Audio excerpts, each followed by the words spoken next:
Hello students, इसके पहले हम लोग पढ़े थे इलेक्ट्रिक फील्ड लाइंस। आज हम पढ़ेंगे इलेक्ट्रिक डाइपोल।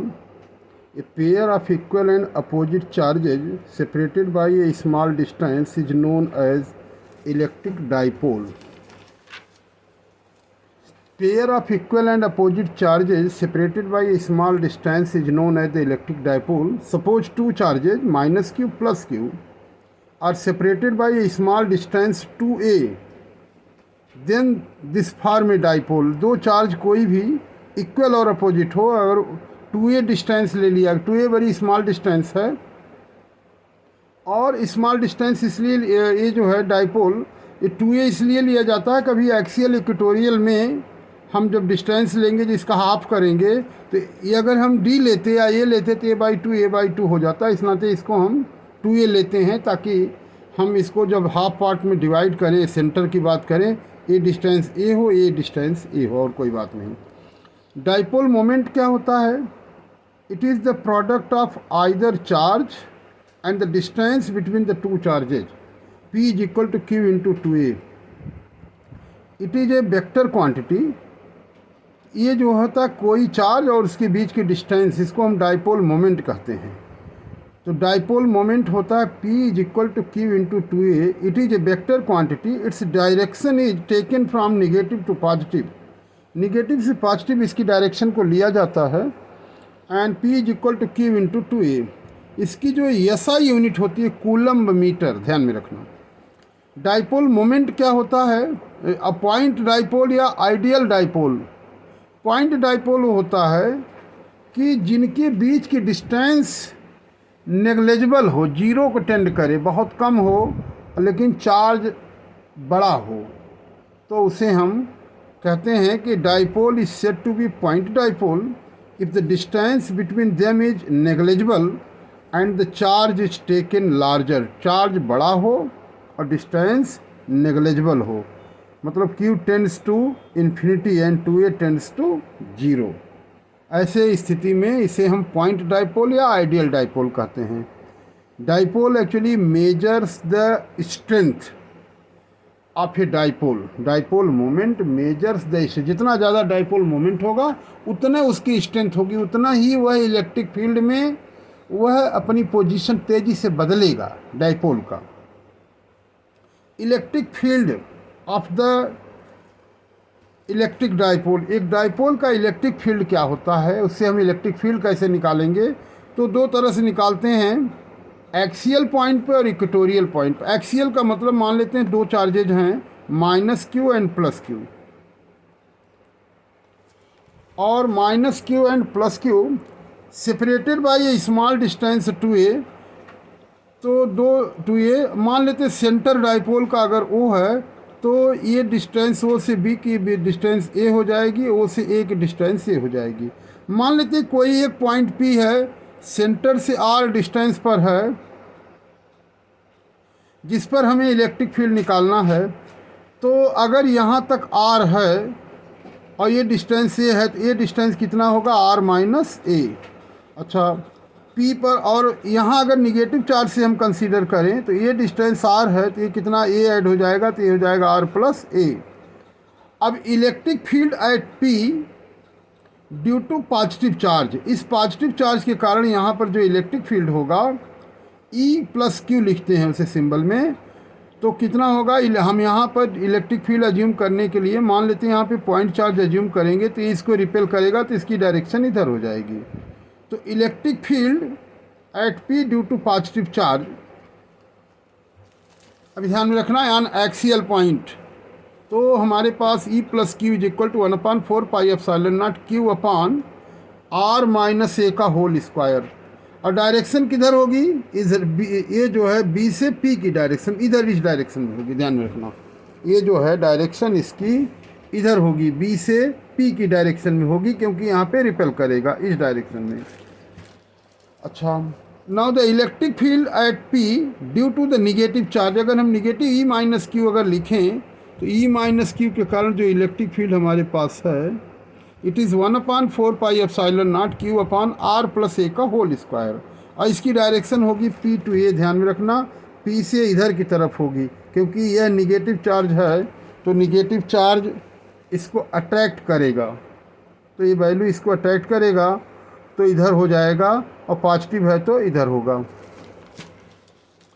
इन एक्सियल पॉइंट, अब हम कल यहाँ पर एक पॉजिटिव करंट इलेक्ट्रिक फील्ड इधर है अपोजिट डायरेक्शन में, ये अवे फ्रॉम द चार्ज, इधर टुवर्ड्स द चार्ज, इधर इस डायरेक्शन में जा रही है, तो net electric field at P E plus Q minus E minus Q, तो net therefore the net electric field at P E plus Q minus E minus Q, और हमें पता है E plus Q it is equal to 1/4 pi epsilon naught Q upon R minus a whole square minus 1/4 pi epsilon naught 1 upon a जो है Q upon R plus a का whole square.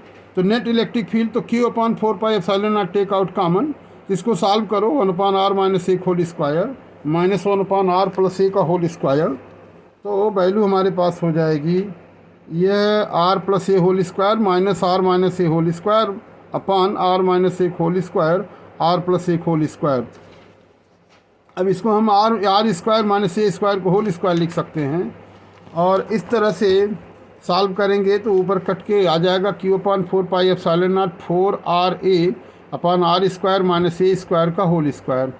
E axial is equal to 1/4 pi epsilon naught 2। अब देखो Q into 2a, इसको electric field कहाँ पे है, ई axial पर है, ध्यान रखना, ई एक्सियल पॉइंट पे, तो E axial it is equal to Q 1/4 pi epsilon naught Q into 2a into R हो जाएगा 4r को, क्योंकि Q इंटू 2a हमें पता है कितना होता है, P होता है, तो 2PR upon r square minus a square. If r is greater a है तो E axial is equal to 1/4 pi epsilon naught 2PR upon r की पावर 4। तो अगर हम r कैंसिल हो गया तो एक तरह से हमें मिल गया E axial is equal to 1/4 pi epsilon naught 2p upon r cube. Broad, अगर हम इसी तरह से इलेक्ट्रिक फील्ड दो तरह से, एक तो एक्सियल पॉइंट पर निकाल सकते हैं, दूसरे इक्वेटोरियल पॉइंट का मतलब ब्रॉड साइड व्यू। अगर हमारे पास माइनस क्यू प्लस क्यू है, अगर हम इधर इलेक्ट्रिक फील्ड निकालना चाहें तो कैसे निकालेंगे, मान लेते हैं एक माइनस क्यू है प्लस क्यू है, इसके कारण इलेक्ट्रिक फील्ड अगर हम निकाल रहे हैं पॉजिटिव चार्ज, मान लेते हैं हमें यहाँ से r डिस्टेंस पर एक पॉइंट है, सेंटर से r डिस्टेंस पे suppose point P is taken, this is a, this is r, so this distance will be equal to root r square plus a square. यहाँ भी यही डिस्टेंस होगी root r square plus a square. Positive के कारण P पर जो electric field होगी E plus Q, तो suppose a dipole having minus Q and plus Q separated by a small distance two ए, तो एट एनी पॉइंट P पर हमारे पास जो इलेक्ट्रिक फील्ड होगी E plus Q 1/4 pi epsilon naught Q upon r square. r कितना है, r हमारे पास है root r square plus a square, तो हो जाएगा r square plus a square केवल, तो E plus Q upon r square plus a square, और डायरेक्शन हो जाएगा B टू P, इस डायरेक्शन में जाएगा। फिर है electric field at P due to negative charge. अब निगेटिव चार्ज के कारण जो इलेक्ट्रिक फील्ड हमें यहाँ पे मिलेगा, अब यहाँ पे ए निगेटिव है, यहाँ पे पॉजिटिव अज्यूम करेंगे तो इसको अट्रैक्ट करेगा, ध्यान में रखना, ये अट्रैक्ट करेगा। और देखो ये एंगल थीटा, ए भी थीटा, तो ए भी हो जाएगा थीटा इस डायरेक्शन में, और इसके दो कंपोनेंट हो जाएंगे ई प्लस क्यू के दो component, E plus Q cos theta, E plus Q sine theta. और ज़रा इसको हम ई माइनस क्यू के लिए अगर ले लें तो ये भी होगा 1/4 pi epsilon naught Q upon r square plus a square, और इसके भी दो कंपोनेंट हो जाएंगे E plus Q cos theta and E plus Q sine theta. अब E plus Q sine theta, E minus Q sine theta equal और opposite है, so एक दूसरे को कैंसिल कर देंगे। ये देखना ई प्लस क्यू का कंपोनेंट है E plus Q sine theta, E plus Q cos theta, और यह ई माइनस क्यू का दो कंपोनेंट ई माइनस क्यू इधर हो जाएगा E minus Q cos theta और ई माइनस क्यू साइन थीटा। अब क्या होगा, तो ये इक्वल और अपोजिट है, तो इस पॉइंट पे एक दूसरे को कैंसिल कर देंगे, तो नेट इलेक्ट्रिक फील्ड इसी डायरेक्शन में हो जाएगा। E minus Q, E plus Q cos theta, ये भी लिख सकते हैं E minus Q cos theta. चूँकि तो net electric field same direction में हो गया, तो नेट इलेक्ट्रिक फील्ड हम ऐड करेंगे E equatorial E plus Q cos theta और E cos theta E minus sine theta minus Q cos theta. तो ये दोनों ऐड करेंगे तो कितना हो जाएगा, 2e plus Q cos theta हम यहाँ पे लगेंगे।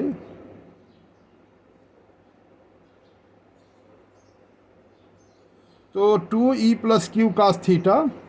अब चूंकि ये दोनों इक्वल हैं तो इस नाते दोनों ऐड हो जाएगा, E plus Q E minus Q दोनों इक्वल हैं, तो ये ऐड हो जाएगा 2e plus Q cos theta. तो it is equal 2 into 1/4 pi epsilon naught Q upon R square plus a square into a upon root R square plus a square. Cos theta की value हम put कर देंगे, क्योंकि यहाँ पे अगर हम कास थीटा लें तो क्या होगा, cos theta is equal to base upon hypotenuse a upon root R square plus a square. तो ऐसी स्थिति में अब हमारे पास हो जाएगा ये E equatorial 2 into 1/4 Q upon R square plus a square into a upon root R square plus a square, और it is equal to 1/4 pi epsilon naught Q into 2a R square plus a square की power 3/2। तो E equatorial it is equal to 1/4 pi epsilon naught P upon R square plus a square की power 3/2। If R is greater, देखो Q into 2a हमारा P होता है, P upon this much. तो if R is greater ए, अगर are की value ए से ज़्यादा है, ए को हम नेगलेक्ट कर देते हैं। जैसे 100 में अगर 0.1 ऐड करना हो तो हम 100 डायरेक्ट लिख देते हैं। ऐसे ही जब आर हमारा बहुत बड़ा है ए के रेस्पेक्ट में, ए को 0 कर देते हैं। Therefore E equatorial it is equal to 1/4 pi epsilon naught P upon R cube. अगर हम वेक्टर फॉर्म में लिखेंगे तो E equatorial minus 1/4 pi epsilon naught P upon R cube. ऐसा क्यों लिखेंगे, क्योंकि इक्वेटोरियल में इलेक्ट्रिक फील्ड और डाइपोल मोमेंट दोनों अपोजिट डायरेक्शन में है। यहाँ फिर डायग्राम पे अगर एक बार देखें तो यहाँ पे dipole moment negative to positive होता है इधर, और इलेक्ट्रिक फील्ड उसके जस्ट अपोजिट है, इसी नाते निगेटिव लेंगे। ई और पी दोनों अपोजिट डायरेक्शन, ई इधर है पी इधर है।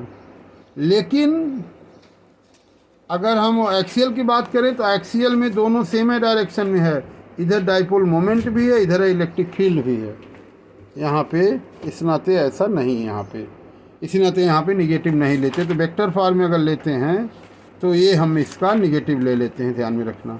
अब relation between the E axial and E equatorial, E axial upon E equatorial 1/4 pi epsilon naught 2p upon R cube upon 1/4 pi epsilon naught p upon R cube, 2 हो जाएगा। So E axial is equal 2 into E equatorial. अब electric field due to a dipole at any point, किसी any point पर, ये अभी course से निकाल दिया गया है, बस इसको देख सकते हो कि किसी पॉइंट पर अगर हो, मान लेते हैं कि अब तक हमने एक्सियल लिया इक्वेटोरियल लिया, अगर किसी एंगल थीटा पे लेना हो तो ये वैल्यू डाइपोल मोमेंट इधर है, पी के कारण यहाँ पे जो डाइपोल मोमेंट होगा, अब इसके दो कंपोनेंट हो जाएंगे पी के, P cos theta and P sine theta. P cos theta इस डायरेक्शन में है तो ए हमारा एक्सियल का कराएगा, पी साइन थीटा ये परपेंडिकुलर तो इक्वेटोरियल में आ जाएगा। तो नेट इलेक्ट्रिक फील्ड ये हमारे पास ये हो जाएगा P cos theta and P sine. तो पी कास थीटा अगर हम इसमें ले इवन कितना हो जाएगा, एक्सियल, एक्सियल में हम जानते हैं एक्सियल में कि 1/4 पी अपॉन आर क्यूब, तो पी के प्लेस पे क्या है P cos theta 2p upon R cube, तो लिखेंगे even it is equal to, ध्यान में रखना 1/4 pi epsilon naught 2p cos theta upon R cube. Electric field at p इसी पॉइंट पर due to the p on equatorial point due to p sine theta, p sine theta के कारण equatorial point पर जो electric field होगा E2 is equal to 1/4 pi epsilon naught P sine theta upon R cube. अब देख लेना ये P cos theta के कारण है, ये पी साइन थीटा के कारण, तो दोनों का रिजल्टेंट इलेक्ट्रिक फील्ड जो होगा ऐसे P is equal to E1 square plus E2 square. तो हम इसको सॉल्व कर लेंगे, E1 square plus E2 square E is equal to at any point P upon 4 pi epsilon naught R cube root 2p cos theta का whole square. तो p बाहर कर लिया तो 4 cos square theta sine square theta. तो हम इसको cos square इसमें ले जाएं, cos square plus sign square 1, तो p upon 4 pi epsilon naught R cube root 3 cos square theta plus 1 ये हो गया। और टेन बीटा अगर रिजल्टेंट इसका निकालें किधर होगा, तो tan beta it is equal to E2 upon E1 divide कर दें तो it is half tan theta. तो beta is equal to half beta tan inverse half tan theta. अभी फ़िलहाल ये कोर्स में नहीं है, लेकिन बस इतना जानो कि ये हमारे पास ये भी एक इलेक्ट्रिक फील्ड एट एनी किसी एंगल पर है तो हम निकाल सकते हैं। अब एक्सियल पॉइंट की बात अगर करते हैं तो थीटा 0 पुट कर देंगे, तो थीटा 0 पुट करो तो ये क्या हो गया, ये 4 हो जाएगा। देखो 2p अपान आर क्यूब हो गया, कास 0 1 3 प्लस 1 4, तो ये रूट हो गया 2p अपान आर क्यूब। तो 2p अपान आर क्यूब आ जाता है 1/4 pi epsilon naught 2p upon R cube, ये लिख दोगे सीधे। ऑन इक्वेटोरियल पॉइंट की बात है तो थीटा 90, अब ये थीटा 90 पुट करें तो ये हो जाएगा 0, और फिर थीटा 0 तो E is equal to 1/4 pi epsilon naught, ये पूरा 0 तो p अपान आर क्यूब। इस तरह से हम इसमें भी अगर पुट करें तो बीटा 0 होगा एक्सियल में, और इसमें टेन इनवर्स इन्फिनिटी मतलब 90। तो यह किसी पॉइंट पर हम निकालने के लिए ये फार्मूला है। Physical significance of dipole, physical significance हमारे जितने भी मॉलिक्यूल्स हैं सब डाइपोल्स होते हैं। All components in the nature acts as a dipole, H2O HCl, ये हमारा ये जो पानी HCl, हाइड्रो जहाँ भी पॉजिटिव निगेटिव है, H है पॉजिटिव, क्लोरीन है निगेटिव, तो ये कितना हो गया, एक डाइपोल बनाते हैं। इसका dipole moment negative to positive इसी डायरेक्शन में होता है। By knowing the nature of different dipoles we study the behaviour of the dipole in an external electric field. हम डिफरेंट डाइपोल्स का नेचर जान करके इलेक्ट्रिक फील्ड में उसका किस तरह का नेचर होगा ये उसकी स्टडी करते हैं। Torque on a dipole in uniform electric field, uniform electric field में टार्क कितना लगता है भी ध्यान में रखना है। तो suppose a dipole AB is placed in uniform magnetic field electric field making an angle theta. इस पर दो फोर्स लगेगा, प्लस QE माइनस QE, तो नेट फोर्स कितना हो जाएगा 0। डाइपोल पर जो नेट फोर्स लगेगा 0। लेकिन ये जो है two equal and opposite force they try to rotate the dipole in the direction of the electric field, ये घुमाना का प्रयास करते हैं, तो हो जाएगा इसका मतलब तो what will be the torque is equal to force and the perpendicular distance between two forces. तो perpendicular distance between two forces, ये perpendicular distance between two forces क्या है, ये हमारे पास BM है, ध्यान में रखना। तो BM हो जाएगा tau is equal QE into BM, तो QE इंटू 2A, BM होगा 2A साइन थीटा, तो Q into 2A sine theta, तो tau it is equal to PE sine theta. ये चीज़ हमें मिल जाएगा PE sine theta, Q into 2A। अब थीटा की वैल्यू अगर 0 रख दें, थीटा 0 तो टार्क 0, मतलब इलेक्ट्रिक फील्ड की डायरेक्शन में अगर हम डाइपोल को रख दें तो कोई टार्क नहीं लगेगा, लेकिन अगर थीटा 90 हो जाए तो मैक्सिमम टार्क विल एक्ट, ये ध्यान में रखना। फिर देखो what is the area vector, हम लोग पढ़ते भेजे हैं, तो इसका हमने नोट्स भेज दिया है, उसको देखो। एरिया वेक्टर क्या होता है, normal drawn to a particular surface is known as the area vector. कोई जो लाइन होती है, लाइन का डायरेक्शन अलोंग द लाइन, लेकिन अगर हम किसी एरिया की बात करें, एक हमारे पास अगर ये बुक है, इसका क्या डायरेक्शन होगा, तो ऊपर की डायरेक्शन परपेंडिकुलर टू दिस। तो इस पर जो परपेंडिकुलर ड्रॉप करेंगे that will be the area vector. मतलब perpendicular drawn on the surface is known as the area vector. Area vector is always perpendicular to the surface. ये हमेशा direction देता है। जैसे बस है आ रही है तो what will be its direction, perpendicular to the surface. उसके फ्रंट पर जो डायरेक्शन परपेंडिकुलर ड्रॉप करेंगे that will be the direction. कोई भी सरफेस है, कोई एक दीवार है, वाल के डायरेक्शन क्या होगी, उस पर परपेंडिकुलर ड्रॉप करो तो पर एरिया वेक्टर क्या होता है, the perpendicular drawn on a surface is known as the area vector. जैसे ये सरफेस इसके डायरेक्शन क्या होगी, इधर, in the direction of area vector. इसका डायरेक्शन इधर, इसका डायरेक्शन इधर। तो इस तरह से एरिया वेक्टर यही कहलाता है। और इलेक्ट्रिक फ्लक्स क्या होता है, total number of electric field lines normally passing through a surface is known as the electric flux. Flux means flow. What flows? Electric field lines. Total number of electric field lines normally passing through a surface is known as the electric flux. अब total number of electric field lines normally passing through a surface is known as the electric flux. If A be area vector, अगर ये हमारे पास area vector है,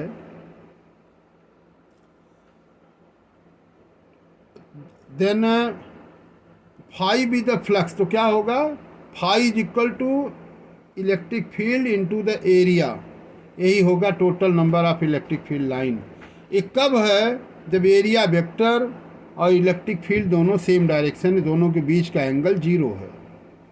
लेकिन अगर किसी angle पर है एरिया वेक्टर, कोई टिल्टेड है इलेक्ट्रिक फील्ड से, तो मान लेते एरिया वेक्टर तब नॉर्मल होगा इधर, इलेक्ट्रिक फील्ड इधर, ई का कंपोनेंट इसके अलॉन्ग ई कास थीटा, तो phi is equal to E cos theta into A, इसको phi is equal to E dot A कहते हैं। अगर अब एरिया वेक्टर को अगर 90 डिग्री पे रख दे, मैंने इलेक्ट्रिक फील्ड के पैरेलल रख दे, तो एरिया वेक्टर इधर, इलेक्ट्रिक फील्ड इधर, तो phi is equal to E A cos 90, तो phi is equal to 0।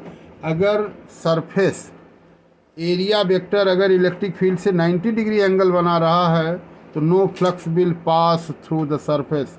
Surface से कोई फ्लक्स नहीं पास होगा।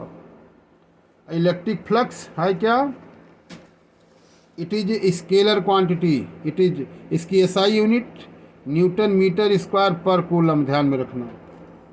और फिर आता है चार्ज डेंसिटी।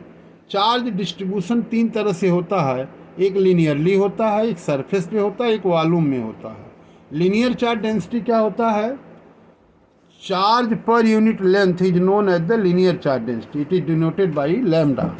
तो ये थोड़ा सा देखना है। तो charge per unit length lambda is equal to Q by L, SI unit coulomb per metre.